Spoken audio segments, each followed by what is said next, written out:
علی اشرف النبیین و خاتم المرسلین سیدنا و مولانا ابی فاطمہ محمد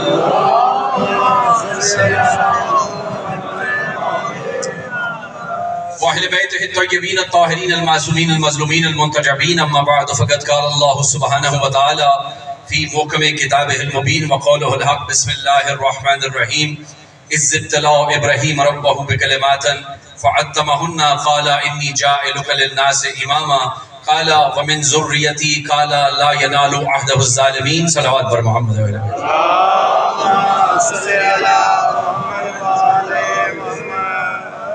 عزیزان گرامی قدر معزز سامعین اکرام جتنے احباب میری آنکھوں کے سامنے تشریف فرما ہیں، یقیناً نگاہیں آپ کی منتظر ہوں گی ہر دل عزیز خطیب کے لیے، لیکن وہ جو میرے سے پہلے بزرگ ارشاد فرما رہے تھے کہ آج کی مجلس اعزا میں آپ کا حصہ تو تھا ہی، تو خدا بند عالم نے میرا بھی شاید حصہ لکھا ماشاءاللہ، اور سرکار امام صادق علیہ السلام تک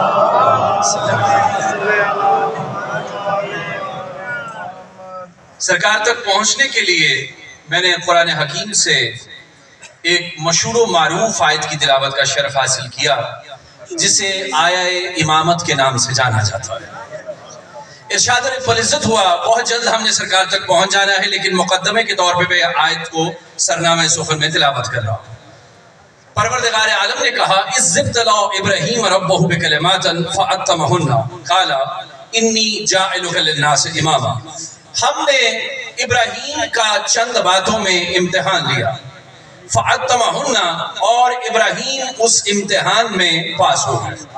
توجہ ہے یار سارے صاحبان فکر، ہم نے چند باتوں میں ابراہیم علیہ السلام کا امتحان لیا اور وہ اس امتحان میں کامیاب ہوئے، فَأَتَّمَهُنَّ، اور جب وہ کامیاب ہوئے تو ذات احدیت نے کہا، میں نے اس سے کہا حضرت ابراہیم علیہ السلام سے کہ میں نے آپ کو پوری انسانیت کا امام بنایا،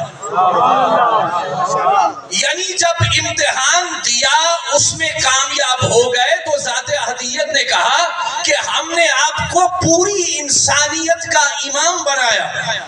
سب سے پہلا پیغام قرآن یہ دینا چاہ رہا تھا کہ امامت امتحان سے ملتی ہے، بندے اکٹھے کرنے سے نہیں ملتے۔ توجہ ہے یا سارے صاحبان فکر کی جو میں کرنا چاہتا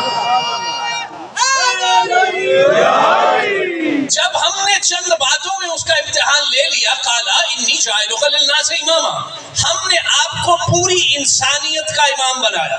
توجہ، اب مجھے بتائیے ابراہیم علیہ السلام اس سے پہلے کیا تھے؟ نبی تھے نا، رسول بھی تھے۔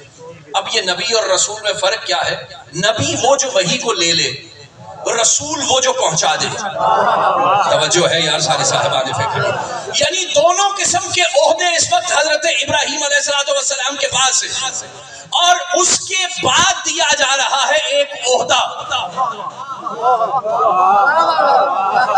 توجہ فرمائیں گے اس بات پہ جو میں عرض کرنا چاہ رہا ہوں، اس کے بعد ایک عہدہ دیا جا رہا ہے۔ اس سے پہلے نبی بھی ہیں، رسول بھی ہیں۔ اب وہ جو سوشل میڈیا پہ بات ہوتی ہے، سو کالڈ انجینئرز بھی کرتے ہیں کہ بھئی یہ امامت الگ سے کوئی عہدہ ہی نہیں ہے۔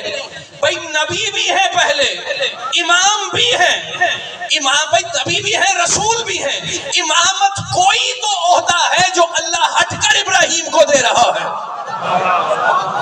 اللہ اکبر، اللہ اکبر۔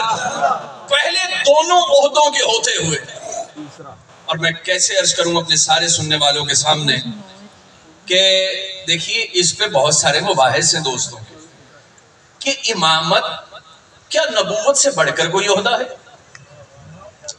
بھائی دیکھیے نبوت سے بڑھ کر اس لیے ہے کہ اپنے دور میں ہر نبی امام بھی ہوتا ہے۔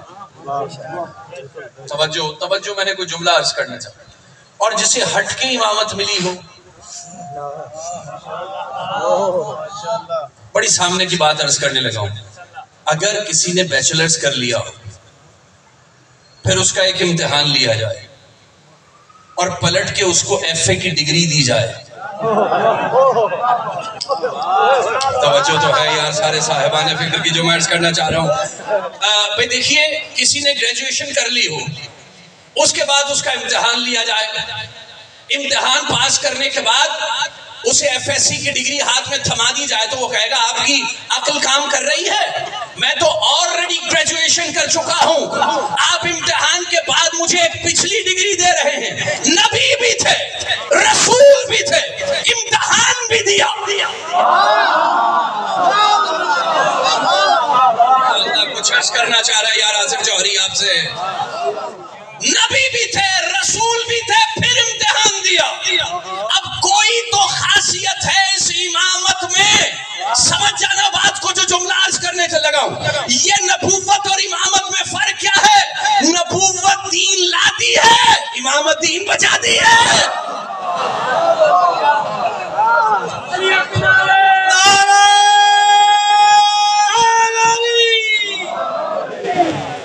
جو ہے سارے صاحبان فکر کی جو میں عرض کرنا چاہ رہا ہوں. کالا ومن ذریت, کتنے زیرک تھے نا حضرت ابراہیم علیہ السلام. جو ہی کہا نا کہ ہم نے تمہیں پوری انسانیت کا امام بنایا, کہنے لگے کالا ومن ذریت, میری ذریت میں جائے گی. کتنے زیرک ہے نا حضرت ابراہیم علیہ السلام. اچھا دیکھیے نبوت جیسا منصب بھی نسل ابراہیم میں ہے, لیکن منہ سے مانگ کے نہیں لیا. دیکھیں ایک جملہ سمجھنے والے دوست تشریف فرما ہیں. نبوت جیسا منصب بھی نسل ابراہیم علیہ السلام میں ہے, لیکن منہ سے نہیں مانگ کے لیا. جو ہی کہا نا ہم نے تمہیں پوری انسانیت کا امام بنایا, فوراً پوچھ لیا کالا ومن ذریتی, میری ذریت میں جائے گی. یعنی حضرت ابراہیم علیہ السلام اتنے زیرک تھے کہ جب نبوت مل چکی منہ سے نہیں مانگی, جب امامت ملی فوراً کہا میری ذریت میں جائے گی. یعنی چاہ رہے تھے کہ وہ عہدہ کیوں نہ مانگوں اللہ سے کہ جس کے سلسلے قیامت سے جڑے ہوں, جب تک بارواں نہ آئے تب تک قیامت نہ آئے.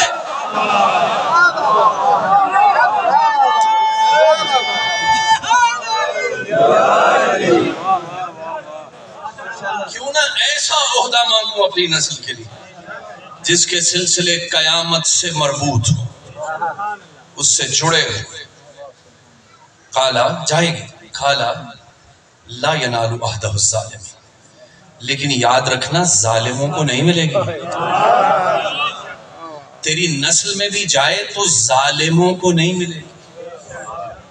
جتنے زیرک ہیں نا حضرت ابراہیم علیہ السلام, اتنا ہی سینسٹیو عہدہ ہے. توجہات آپ ایسے سن رہے تو میں کہہ رہا ہوں ایک مقدمہ پیش کر رہا ہوں حضرت جعفر صادق علیہ السلام تک جانے کے لیے. اور جب بات کھولوں گا تو آپ سب سے دعا لے لوں گا. اچھا دیکھیے اتنا سینسٹیو عہدہ ہے, اللہ نے کہا لا ینال عہدہ الظالمین, یہ عہدہ میں ظالموں کو نہیں دوں گا. توجہ, اب ظلم بہت ساری قسم کا ہوتا ہے, کسی پر بھی ظلم ہوتا ہے, اپنی ذات پہ نفس پہ بھی ظلم ہو جاتا ہے, لیکن ظلم ہوتا ہے. توجہ میرے دوستو, میں کچھ عرض کرنا چاہتا ہوں.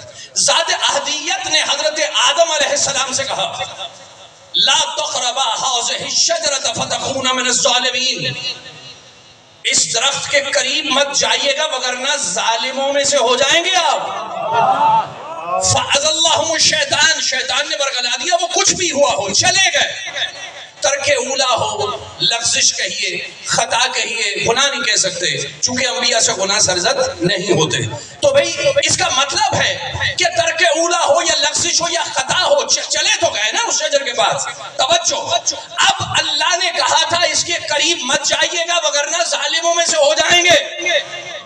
چلے گئے, ظلم ہو گیا, اور اللہ نے کہا تھا لا ینال عہدہ الظالمین, یہ عہدہ ظالموں کو نہیں ملے گا. ہاتھ جوڑ کے کہہ رہا ہوں, اب حضرت آدم امامت کے لیے کوالیفائی نہیں کر سکتے. اللہ یا اللہ یا اللہ.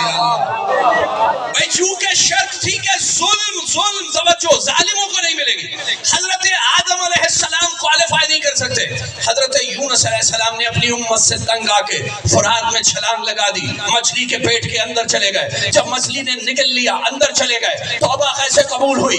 لا الہ الا انت سبحانک انی کنت من الظالمین.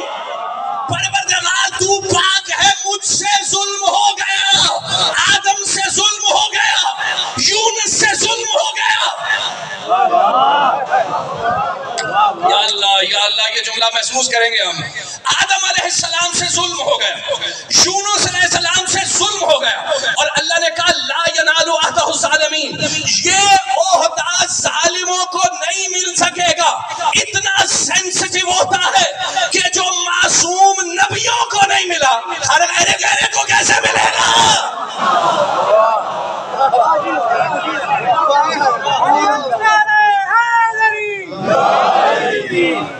توجہ ہے سارے صاحبان. کائنات میں ہر وہ بندہ جو جعفری کہلواتا ہے مرہون منت امام جعفر صادق. توجہ بھی توجہ, میں تمہیں مربوط کر رہا ہوں, جوڑ رہا ہوں اس بات سے, لیکن اب کیا کروں, ایک جملہ تو سنتے جاؤ تاکہ میں آ جاؤں اپنے امام تک. دیکھیے, حضرت موسیٰ علیہ السلام کو اللہ نے قرآن میں امام کہا ہے. میں نے کہا ہر نبی اپنے دور کا امام بھی ہوتا ہے, لیکن جو بعد از نبوت امام کہلوائے کیسا ہوتا ہوگا؟ یہ جملہ سلیس ہونا چاہتا ہے, لیکن پہلے تو میں بتا دوں اس کی طاقت کیا ہے. امام کے لفظی معنی کیا ہے؟ جس کی پیروی کی جائے. امام وہ جسے فالو کیا جائے.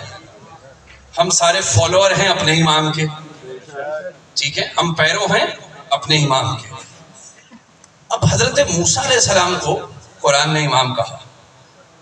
اس دور میں حضرت موسیٰ علیہ السلام کے بھی کچھ فالوور ہیں. امام اچھے بھی ہوتے ہیں, امام برے بھی ہوتے ہیں. جہاں حضرت موسیٰ علیہ السلام کے فالوور ہیں وہاں فرعون کے بھی فالوورز ہیں. قریب ہو گیا میں تم تک میرے دوستو. بھئی جہاں حضرت موسیٰ علیہ السلام کے فالوورز ہیں وہاں فرعون کے فالوورز بھی ہیں. یعنی ایک ہے اچھا امام حضرت موسیٰ علیہ السلام, ایک ہے برا امام فرعون. اچھے امام نے کیا کیا, رات کو اپنی امت کو کہا کہ یہ جگہ چھوڑنے کے قابل ہے. حکم آ گیا, چلنا چاہیے. ایک سپاہی نے جا کے فرعون کو بھی خبر دے دی. یعنی حضرت موسیٰ علیہ السلام اور ان کے فالوورز ان کے پیچھے پیچھے جا رہے ہیں. فرعون اور اس کے فالوور اس کے پیچھے پیچھے جا رہے ہیں. یہ پیچھے پیچھے کے معنی خود فالو کرنا ہے. توجہ ہے یار سارے صاحبان فکر. اچھا بھائی, اب سارے اچھے امام کے فالوورز جا رہے ہیں, برے امام کے بھی فالوورز جا رہے ہیں. اب آگے چل کے کیا منظر ہے؟ آگے پانی ہے, پیچھے فرعون ہے. قرآن نے ایک شخص کا جملہ بڑا محفوظ کیا ہے اس میدان میں. ایک کہنے لگا موسیٰ تیرے پیچھے آگے ہم بھی مارے گئے. توجہ ہے یار سارے بھائی, بھائی تمہارے پیچھے آ کے ہم بھی مارے گئے. آگے پانی ہے, پیچھے فرعون اور فوج. کیا کیا جائے؟ ذات احدیت نے کہا موسیٰ گھبرائیے مت, اپنا عصا پانی پہ ماری. اپنا عصا پانی پہ مارا, 12 راستے بن گئے. یا اللہ, کچھ عرض کرنا چاہ رہا سمجھا آپ سے. بھائی کامیاب تو کرنا ہے نا. اچھے امام نے 12 راستے بنائے. توجہ اب جب 12 راستے بنائے, ایک اچھا امام ان کو 12 قبیلوں کی شکل میں گزار کے لے گیا. یا اللہ, کچھ عرض کرنا ہے مجھے آپ. ایک اچھا امام ان کو 12 قبیلے بنا کے لے گیا. اب فرعون نے بھی جرت کی یہ منظر دیکھ کے, اس نے کہا پانی میں تو راستہ ہے. ہمت بڑھی, آگے بڑھا, اپنی فوج کو بھی کہا جلدی سے کراس کرو پیچھے ان کے. اب فرعون گیا اور اپنے فالوورز بھی ساتھ لیے, اور جب بالکل درمیان میں پہنچا تو اللہ نے اس پانی کو بند کر دیا. فرعون وہاں غرق ہو گیا. یعنی خود اکیلا برا امام اور اس کے فالوور پانی میں غرق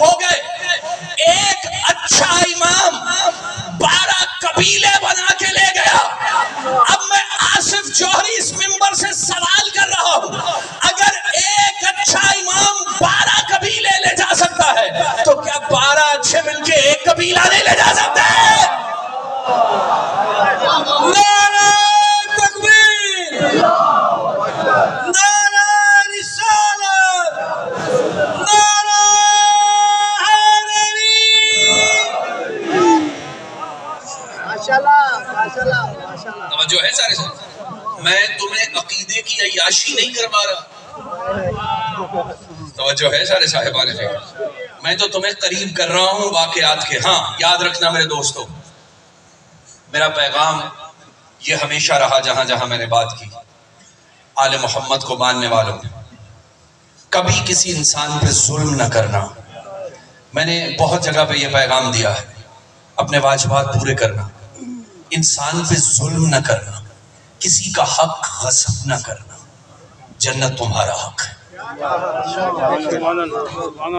اللہ ظالمین کو معاف نہیں کرتا، اللہ غاصبین کو معاف نہیں کرتا، اللہ قاذبین کو معاف نہیں کرتا۔ اب ایک چھوٹا سا پیغام ہے اور میں پھر بلا فصل ہو جاؤں گا امام سے۔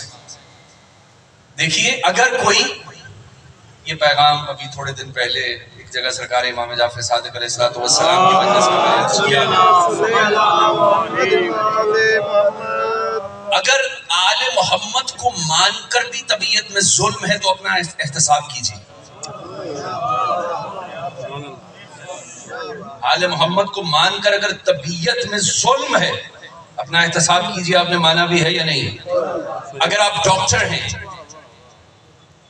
آپ کو پتا ہے کہ اگر میڈیسن لکھوں، وہ میڈیسن جو مریض کو سوٹ تو نہیں کرے گی، لیکن فارمیسی سے اس کا کمیشن مجھے ضرور مل جائے گا۔ دعویٰ ہے محبت محمد و آل محمد کا، اور وہ میڈیسن لکھ دی، اپنا احتساب کیجیے۔ یار توجہ تو ہے سارے صاحبان فکر کی جو میں عرض کرنا چاہ رہا ہوں، اپنا احتساب کیجیے۔ یعنی آل محمد کو مان کر بھی اگر آپ کی طبیعت میں انسانیت پہ ظلم ہے اپنا احتساب کیجیے۔ یہ جملہ پتہ کیوں کہہ رہا ہوں؟ تم ان کے ماننے والے ہو کہ اگر سید الساجدین کے پاس جناب علی اکبر کا قاتل آ جائے، توجہ ہے یار سارے صاحبان فکر کی، تم تو معاف کرنے والوں کو مانتے ہو، انسانیت پہ ظلم تمہاری طبیعت میں کیسے آ گیا؟ اپنا احتساب کیجئے۔ آل محمد کو مان کر اگر طبیعت گداز نہیں، اپنا احتساب کیجئے۔ یہ پیغام لیتے جائیے سائیڈ بائی سائیڈ۔ خدا کی قسم اچھے امام کا یہ کام ہے کہ وہ لے جاتا ہے، لیکن کچھ شرائط بھی ہیں۔ اسی لیے تو امام رضا علیہ السلام نے کہا تھا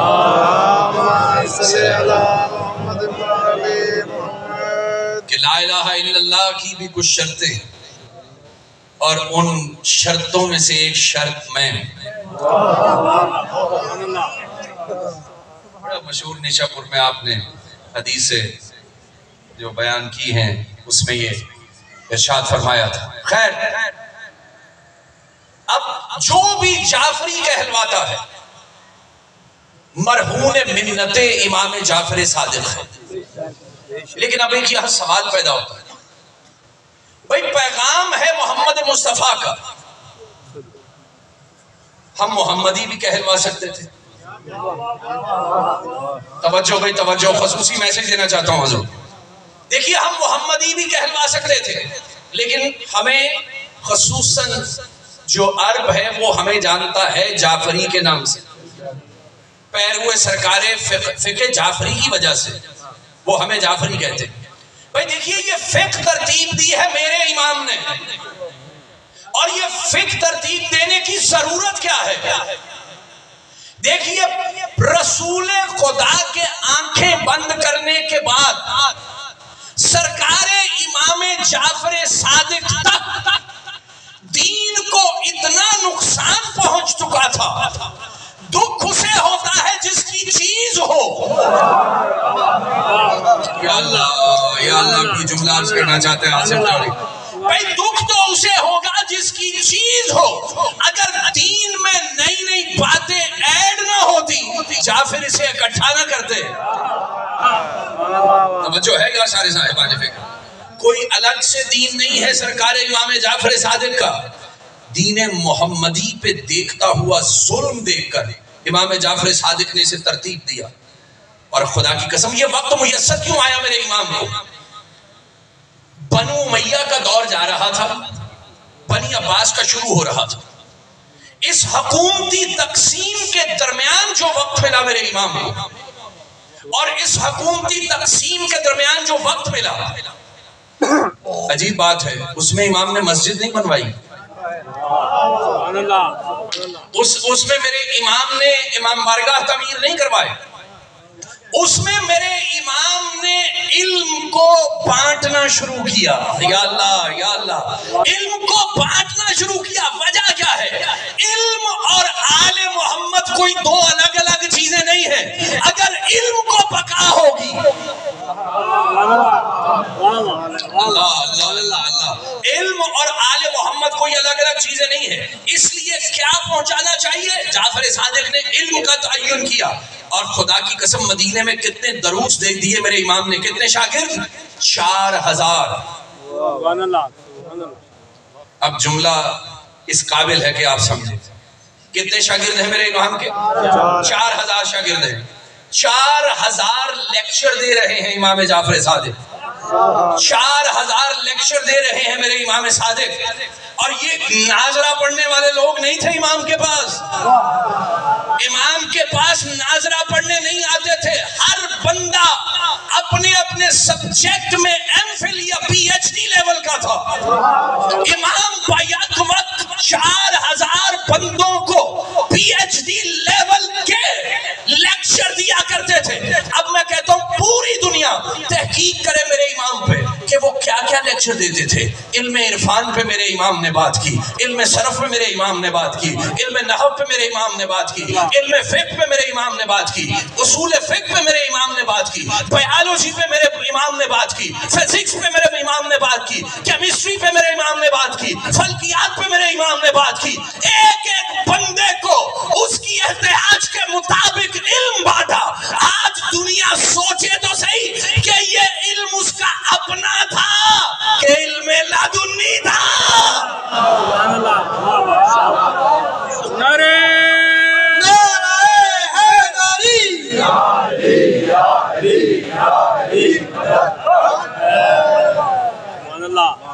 ایک ایک سبجیکٹ پہ میرے امام نے لیکچرز دی. ایک ایک سبجیکٹ کو کامل کیا میرے امام. اللہ اکبر. اب میں کیسے عرض کروں؟ یہ جملہ آپ نہیں سمجھیں گے تو کون سمجھے گا؟ حضور اس جملے کو محسوس کیجئے. دیکھیے، اگر میں کسی جگہ لیکچر دوں آئی ٹی کے، اسلامیات کے، جا کے میں نے یقیناً کہیں سے پڑھا ہوگا نا پہلے. ایسے ہی ہے نا بھائی؟ جب میں نے بہت زیادہ پڑھ لیا تو میں اس قابل ہو گیا کہ میں بھی جا کے لیکچر دے دوں. ایسے ہی ہے نا بھائی؟ میں نے بھی کہیں سے ماسٹرز کیا ہوگا بھائی، کہیں ایم فل کیا ہوگا، کہیں پی ایچ ڈی کی ہوگی، کہیں اسکالرشپ ہوگی میرے پاس، تو جا کے میں لیکچر ڈیلیور کروں گا. ایسے ہی ہوگا نا. یعنی لیکچرز دینے سے پہلے خود بھی کسی کے آگے جا کے آپ کو اپنا توجہ شاگردی کرنی پڑتی ہے، پڑھنا پڑتا ہے. چیلنج کر رہا ہوں پوری دنیا کو. میرے امام نے 4000 پی ایچ ڈی لیول کے اسٹوڈنٹ پیدا کیے. تم بھی وہ یونیورسٹی دکھاؤ جہاں جعفر صادق پڑھتے تھے.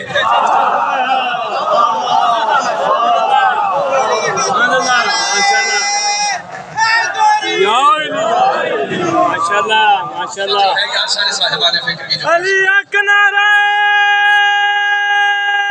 حیدری. اس کو کہتے ہیں علم لدنی. اس کو کہتے ہیں تخلیق کے وقت کسی کی طینت میں علم رکھنا. جن کا مقصد ہی دنیا میں آنا علم بانٹنے کے لیے ہو، وہ کیا کسی کے سامنے زانو تلمس طے کریں گے؟ توجہ ہے سارے صاحبان فکر کی جو میں عرض کرنا چاہ رہا ہوں. یہی سبب ہے کہ میرے امام نے، بڑا مماثلت ہے میرے امام کو اپنی جدہ سے. خیر اس طرف ابھی جانا نہیں چاہتا میں. جب مدینہ چھوڑا نا ایک مرتبہ سرکار امام جعفر صادق علیہ السلام، یہ وہی دور ہے کہ جب وہ نجف اشرف گئے، سرکار امیر المومنین کی قبر مطہر کی نشاندہی کی. پہلی مرتبہ سرکار امام جعفر صادق علیہ السلام واپسی پہ کوفہ آئے. کوفہ کی مسجد میں ایک جگہ سٹے ہوا، لوگوں نے جوک در جوک آ کے ملنا شروع کیا. ایک شخص ملنے کے لیے آیا، میں کیا کروں، میں نام نہیں لے سکتا ممبر سے، توجہ ہے، بس اتنا بتاؤں گا کہ 2 سال وہ بھی پڑھے ہیں امام کے پاس. یار توجہ ہے سارے صاحبان بیٹھے، اور وہ خود ہی کہتے ہیں کہ میری زندگی میں اگر یہ 2 سال نہ ہوتے تو میں ہلاک ہو جاتا. اچھا وہ بھی ملنے آئے، کسی نے آ کے پیغام دیا کہ اے امام وقت، آپ کو فلاں شخص ملنا چاہتے ہیں. آپ نے کہا انہیں منع کر دو، ابھی وہ اندر نہ. اچھا کچھ وفود اندر داخل ہو رہے تھے تو وہ ان کے ساتھ اندر تشریف لے آئے. جب اندر تشریف لے آئے نا تو آ کے امام نے ان سے کہا بھی نہیں کہ کوئی سوال ہے تو کیجیے، خود ہی اٹھ کے کھڑے ہوئے اور کہنے لگے کہ دیکھیے یہاں کوفے میں کچھ لوگ بہت بڑی بڑی ہستیوں کو غلط القاب دے رہے ہیں، آپ انہیں منع کیجیے. امام نے کہا میں انہیں منع نہیں کر سکتا. کہا کیوں؟ کہا وہ میری بات مانیں گے نہیں. اس جملے کی ڈیپتھ کو دیکھیے، خدا کی قسم ذرا محسوس کیجئے گا. کہنے لگے وہ میری بات کو مانیں گے نہیں. اس نے کہا ایسا کیسے ہو سکتا ہے کہ آپ کے شیعہ ہوں اور آپ کی ہی بات کو نہ مانے، آپ کے چاہنے والے بھی ہوں، کوفہ کے رہنے والے بھی ہوں اور آپ کی بات کو نہ مانے. امام نے کہا میں نے تم سے تھوڑی دیر پہلے کہا تھا اندر نہ آنا. نعرہ تکبیر، نعرہ رسالت، نعرہ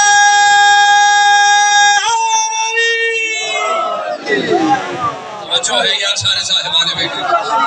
امام نے کہا وہ میری بات مانیں گے نہیں، میں نے تھوڑی دیر پہلے تم سے کہا تھا اندر نہ آنا، جب تم نہیں مان رہے. یا اللہ کوئی جملہ عرض کرنا ہے. ابھی میں نے خاموش ہوئے، بیٹھ گئے. اب امام کا چونکہ رخ ہو گیا اس کی طرف تو پھر امام نے پوچھا، کہا ہم نے سنا ہے آپ فتاویٰ دے رہے ہیں. کہنے لگے جی ہاں ہم آپ کی روش پہ چل رہے ہیں. کہا اگر میری روش پہ چل رہے ہوتے تو الگ سے فتاویٰ نہ دیتے. محسوس کیجئے گا کوئی جملہ، خدا کی قسم اب جو میں واقعہ بیان کرنے لگا ہوں تاریخ میں وہ بالکل واضح روشن ہے، ہر شخص نے لکھا ہے وہ واقعہ.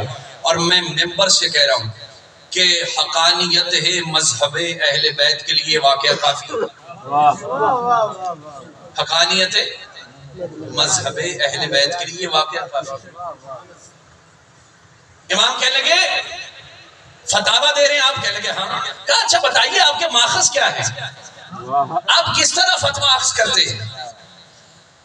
کہا قرآن سے. کہا اگر قرآن سے آپ کو سمجھ نہ آئے پھر؟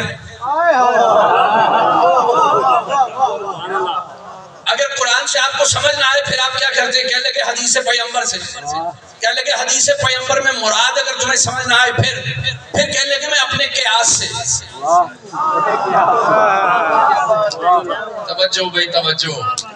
کہنے لگے پھر میں اپنے قیاس سے بھی فتویٰ دیتا ہوں. اب امام کا سوال دیکھیے گا، خدا کی قسم توجہ چاہیے. امام نے کہا اچھا آپ قیاس بھی کرتے ہیں؟ نے کہا جی ہاں قیاس بھی کرتے ہیں.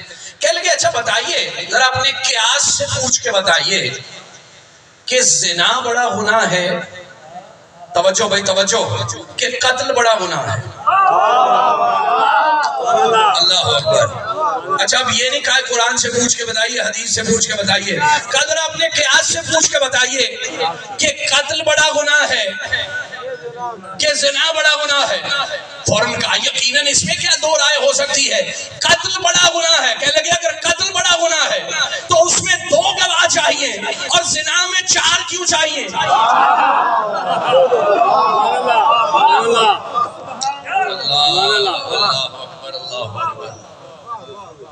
کہا امام اس کا نہیں پتا ہے، کوئی اور سوال کر لیجیے. اللہ اکبر. کوئی اور سوال کیجیے. کہا اچھا یہ بتائیے روزہ بڑی عبادت ہے کہ نماز بڑی عبادت ہے؟ کہنے لگے بھائی جمہور کی اس پہ رائے ہے کہ نماز بڑی عبادت ہے. کہنے لگے اچھا یہ بتاؤ جو عورت پہ مخصوص ایام ہوتے ہیں اس میں اس پہ نماز واجب نہیں ہوتی، روزے کی قضا بعد میں بھی اسے پوری کرنی پڑتی ہے؟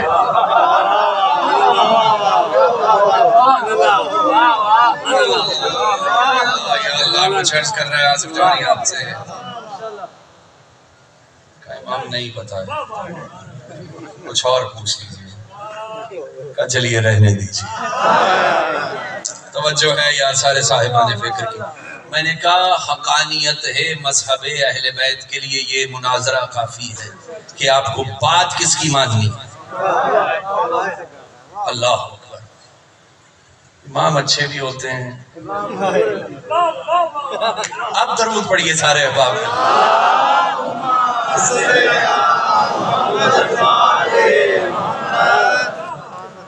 سمجھ رہے ہیں میری بات کو جو میں عرض کر رہا ہوں آپ کے سامنے؟ اب میرا مقدمہ سمجھ رہے میرے دوست سے میں عرض کرنا چاہ رہا ہوں۔ علی حق نعرہ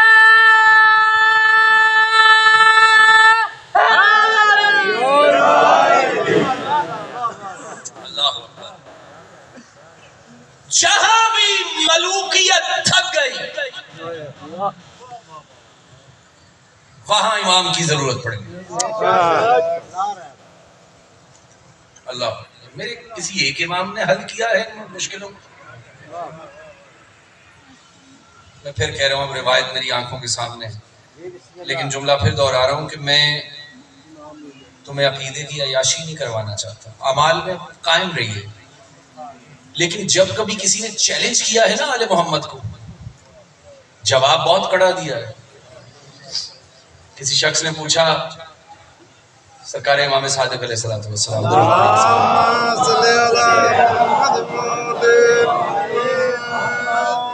کہنے لگا امام بتائیے کہ اگر آپ کا شیعہ گنہگار ہو اس کی بخشش کیسے ہوگی؟ خدا کی قسم کیا رعایت رکھی ہیں اللہ نے تمہارے لیے۔ آپ نے فرمایا اگر وہ گناہ کر لے، گناہگار ہو جائے، تو اللہ اسے ایسا ہمسایہ دے گا جو اسے بڑی اذیت دے، اس کی اذیت کو برداشت کرنے کی وجہ سے اللہ اس کو بخش دے۔ اچھا اس نے کہا اب سوال آپ کو بتائیں گے کہ وہ چاہنے والا نہیں ہے میرے مولا کا؟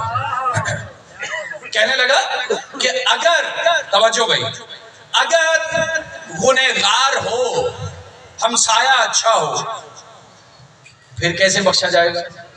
آپ نے فرمایا اللہ اسے اہلیہ ایسی دے گا جس سے وہ بہت تنگ ہوگا، بد زبان ہوگی، اسے برداشت۔ میرے کچھ دوست ہنس رہے ہیں، یہ حدیث اللہ جانے کس پر پوری اترتی ہے۔ اچھا بھائی، اب جو اہلیہ ہے، بد زبان ہے، وہ اسے برداشت کرے گا، اللہ اسے برداشت کرنے کے سبب اس کو جنت میں بھیجے گا۔ توجہ ہاتھ چاہیے بھائی آپ۔ اچھا کہنے لگے اگر گنہگار ہو، اہلیہ بھی بہت اچھی ہو، ہمسایہ بھی بہت اچھا ہو، تو پھر کیسے آپ اسے لے کے جائیں گے؟ آپ نے فرمایا اللہ اسے ایسی بیماری میں مبتلا کرے گا، وہ جس کی اذیت کو برداشت کرے گا اللہ اس کے گناہ معاف کر دے گا اور وہ جنت میں چلا جائے گا۔ اس نے کہا اگر بیماری بھی لاحق نہ ہو، اہلیہ بھی اچھی ہو، ہمسایہ بھی اچھا ہو، تو پھر کیا ہوگا؟ آپ نے کہا اللہ، توجہ رکھنا، جب اس نے کہا نا پھر کیا ہوگا، کہا تو اب تیری ماں تیرے غم میں بیٹھے، اب تو وہ سننا چاہتا ہے جو تیرے دل میں ہے، سن، اگر وہ کچھ بھی نہ ہو میں جعفر صادق اس کی شفاعت کروں گا۔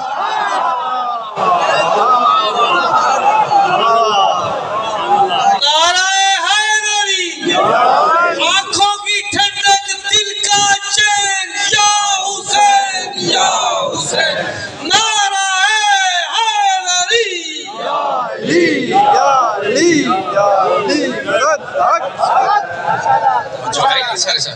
تیسری دفعہ جملہ دہرا رہا ہوں کہ میں تمہیں عقیدے کی عیاشی نہیں کروا رہا، اپنے اعمال میں مضبوط رہو، لیکن جب کبھی کسی نے چیلنج کیا ہے نا آل محمد کو شفاعت، تو پھر کمال ہوا۔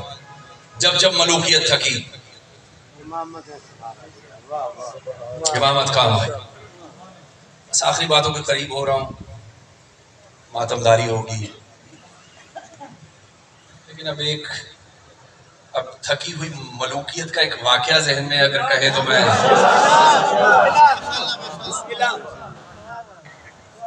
امام رضا علیہ السلام کا دور تھا.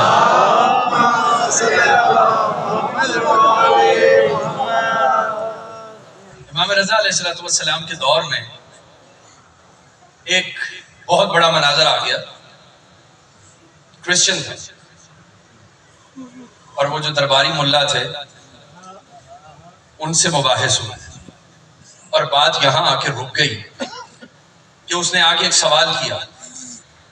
اس نے کہا بتائیے آپ عیسیٰ علیہ السلام کو مانتے ہیں؟ سارے مسلمانوں سے پوچھا کون سا ایسا مسلمان ہے جو انکار کرے کہ ہم حضرت عیسیٰ علیہ السلام کو نہیں مانتے؟ وہ جو انبیاء گزر گئے پہلے ان پہ ہمارا ایمان ہے. سب نے کہا کہ ہم عیسیٰ علیہ السلام کو مانتے ہیں. اب سوال کی ڈیپتھ محسوس کیجئے گا, اس کی گہرائی کو دیکھیے گا. کہنے لگا تم عیسیٰ کو مانتے ہو؟ سب نے کہا ہم عیسیٰ علیہ السلام کو مانتے ہیں. اس نے کہا میں محمد کو نہیں مانتا. آپ نے محسوس کیا؟ اس نے کہا میرا دین کتنی حقانیت والا ہے کہ میں یہ کہہ سکتا ہوں کہ میں محمد کو نہیں مانتا, تم نہیں کہہ سکتے کہ ہم عیسیٰ کو نہیں مانتے. یا اللہ کا جملہ محسوس کر رہے ہیں. تو بھائی آپ لوگ نہیں کہہ سکتے کہ ہم عیسیٰ علیہ السلام کو نہیں مانتے, میں کہہ رہا ہوں میں محمد مصطفیٰ کو نہیں مانتا. اچھا, اس نے دوسرا سوال کیا. اس نے کہا اچھا یہ بتاؤ تمہارے نبی کہاں دفن ہیں؟ تو سب نے یکجا ہو کے کہا کہ وہ مدینے میں. کہنے لگے یعنی کہ خاک میں ہیں, یعنی کہ زمین میں ہیں, اور میرا نبی ہے چوتھے آسمان پہ, تمہارا بڑا کہ میرا بڑا؟ یا اللہ, تمہارا نبی بڑا کہ میرا نبی بڑا؟ تمہارا زمین میں, میرا آسمان میں. اب جب درباری ملا اور ملوکیت تھک گئی نا, کہنے لگے ذرا فرزند رسول کو تو بلاؤ, ذرا فرزند رسول کو تو بلوائیے. یہ معاملہ کہاں تک آ گیا, کس نہج تک آ گیا؟ سرکار امام رضا علیہ السلام تشریف لے کے آئے, مسجد کو خالی کیا گیا, مسجد نشین ہوئے. ایک مرتبہ کہنے لگے سوال کر کیا ہے تیرا سوال؟ اب ذرا جواب دیکھنا میرے امام کا, خدا کی قسم. کہنے لگے سوال کر, تیرا سوال کیا ہے؟ کہا بتائیے کہ آپ عیسیٰ علیہ السلام کو مانتے ہیں؟ کہا ہاں, وہ عیسیٰ جو میرے نبی کے آنے کی خبر لے کے آیا تھا اسے مانتا ہوں, اگر کوئی اور عیسیٰ ہے میں اسے جانتا بھی نہیں.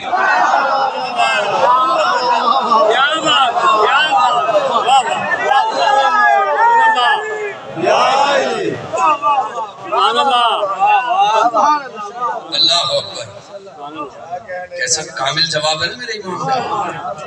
اگر کوئی اور عیسیٰ ہے تو میں انہیں جانتا بھی نہیں ہوں, ہاں وہ عیسیٰ علیہ السلام جو میرے جد کے آنے کی خبر لے کے آئے تھے انہیں مانتا ہوں. خاموش ہوا. اس نے کہا یہاں بات کچھ اور ہے. کاکر دوسرا سوال کیا ہے؟ کہنے لگے کہ آپ کے نبی کہاں ہیں؟ کہا مدینے میں. کہا مٹی میں؟ کہا ہاں مٹی میں. وہ کہنے لگا کہ میرا نبی چوتھے آسمان کے فلک چہارم پہ ہے, تمہارا میرا کہ بڑا, میرا تمہارا بڑا کہ میرا بڑا؟ آپ نے کہا ابھی فیصلہ کر لیتے ہیں. ایک شخص سے کہا ذرا ترازو لانا, وہ ترازو لے کے آیا. آپ نے ترازو کو پکڑا, ایک میں بھاری چیز رکھی, ایک میں ہلکی رکھی. جو بھاری تھی وہ زمین کی طرف جانے لگی, جو ہلکی تھی وہ اوپر کی طرف اٹھنے لگی. کہا ابھی بھی نہیں سمجھ میں آیا, جو محمد سے ہلکا ہے وہ آسمان میں ہے اور جو بھاری ہے وہ زمین میں ہے. نعرہ حیدری جیڑا کہندا علی حق اوتے کردا کوئی نہیں شک, دونوں حق. علی حق, علی حق, علی حق, علی حق, علی حق. نعرہ حیدری بلند کر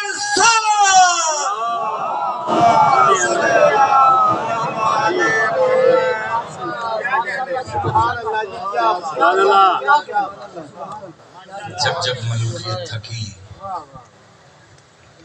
آئمہ نے مدد کی. میرے امام حق کے امام ہیں، خدا کی قسم جن میں اللہ نے اتنے کمال رکھے ہوں انہیں کون مارتا ہے؟ تم نے ہائے کی اور ہم گریے میں داخل ہو گئے۔ یہ ہائے ہی حق